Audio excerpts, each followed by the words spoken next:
So thanks for coming to my talk. My name is Sunny Ware.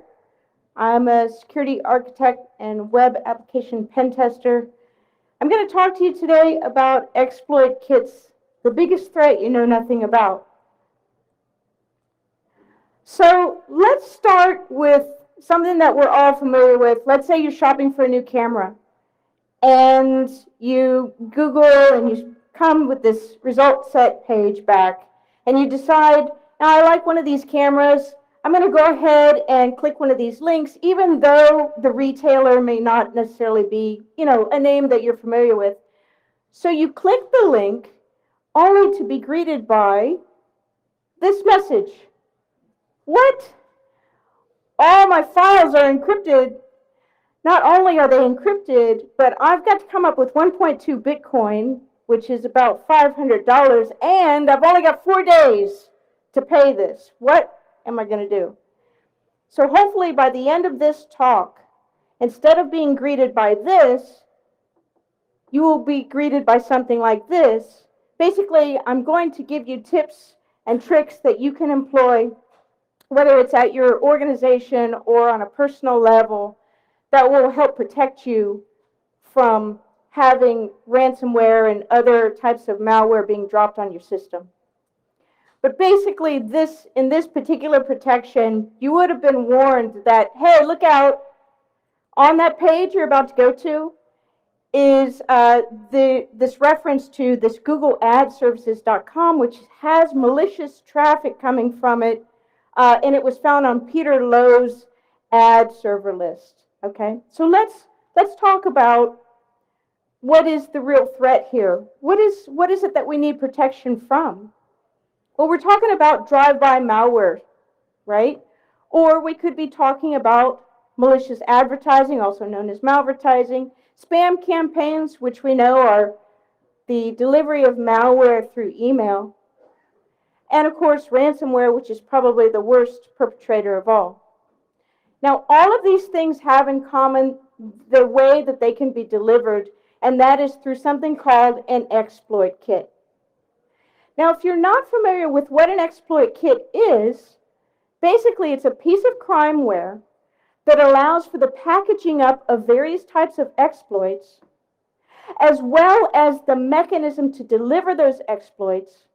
And guess what the target is? Your browser. Now, let's go through the infection process. Basically, we start off by going to a legitimate website. Now, on that website is a malicious ad. Now, there's nothing that's going to indicate to you that this is a malicious ad. There's nothing to inform you that, hey, something's going on behind the scenes.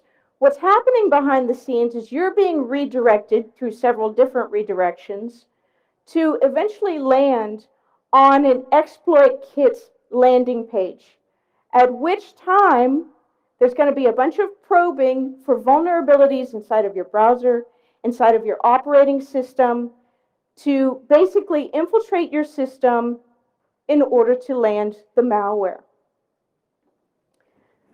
And we'll talk about the different payloads in just a moment.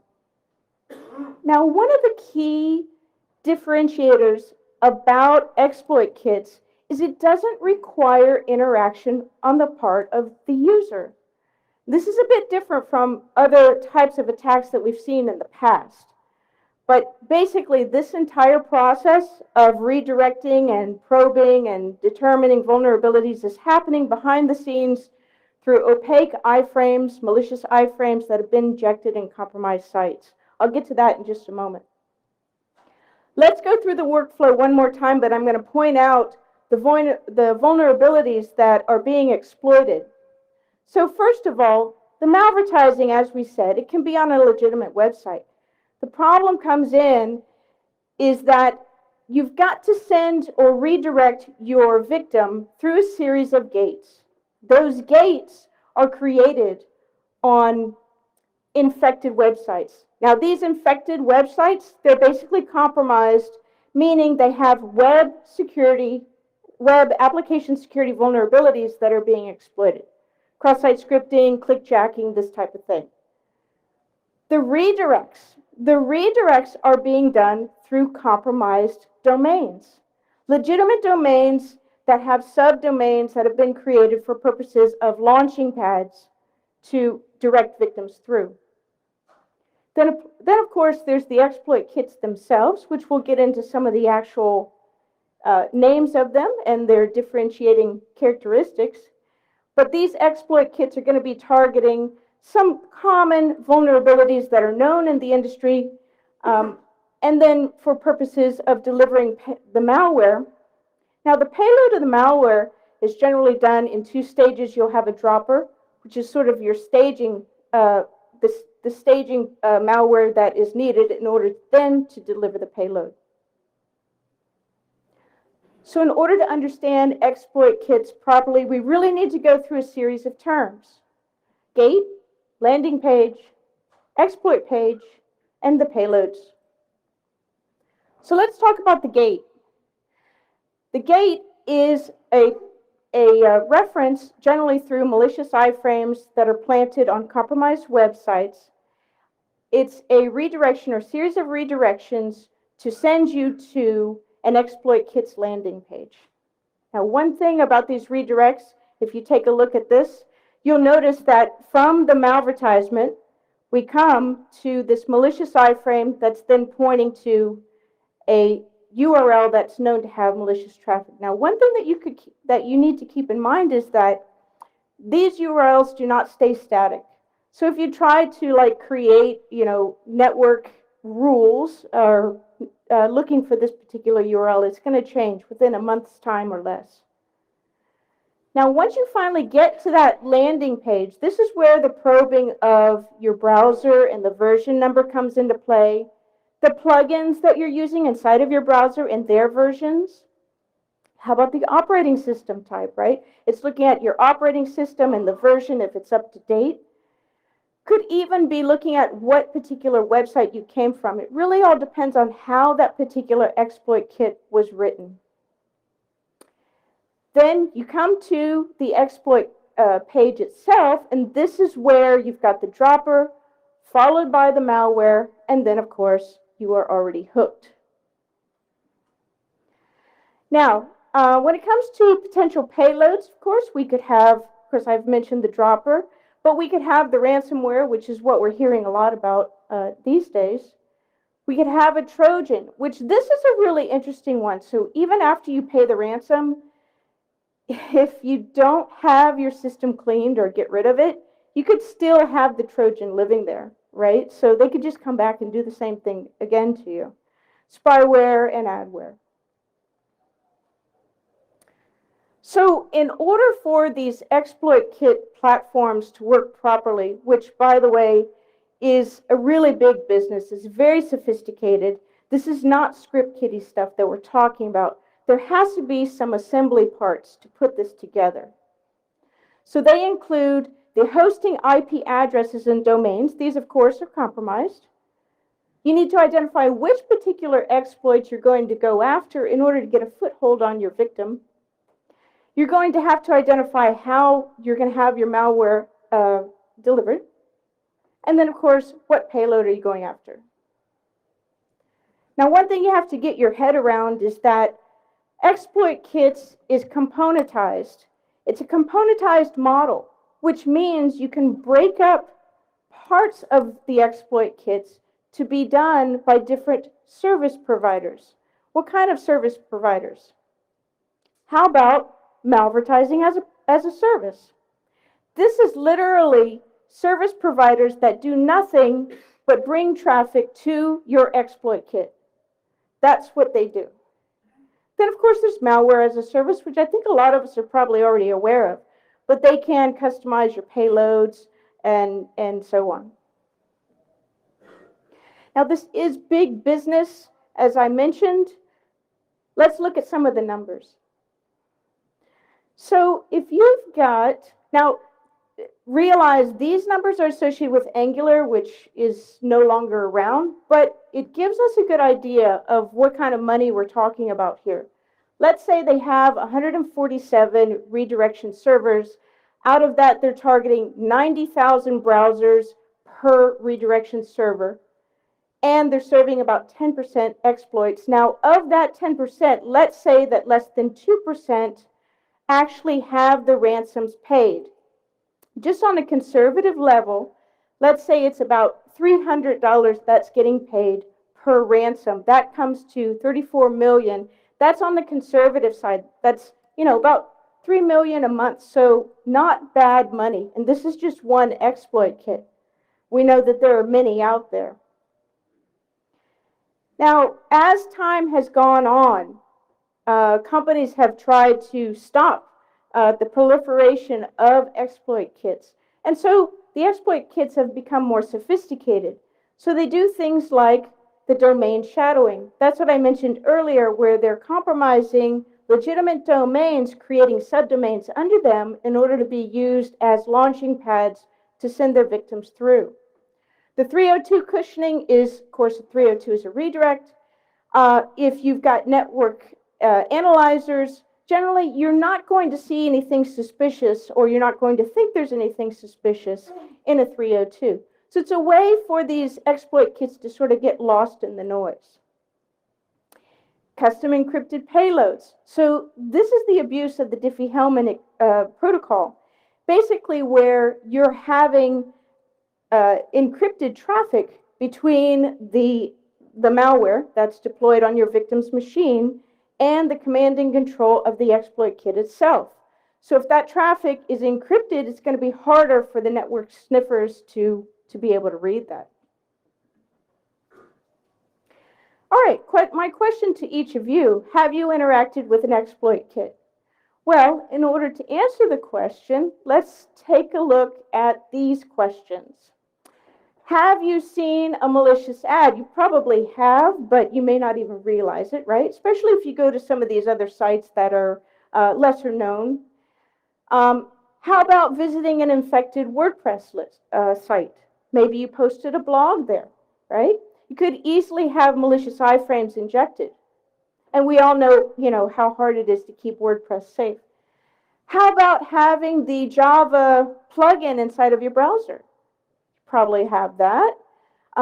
Do you have Adobe Reader on your system? How about Flash Player plugin, right?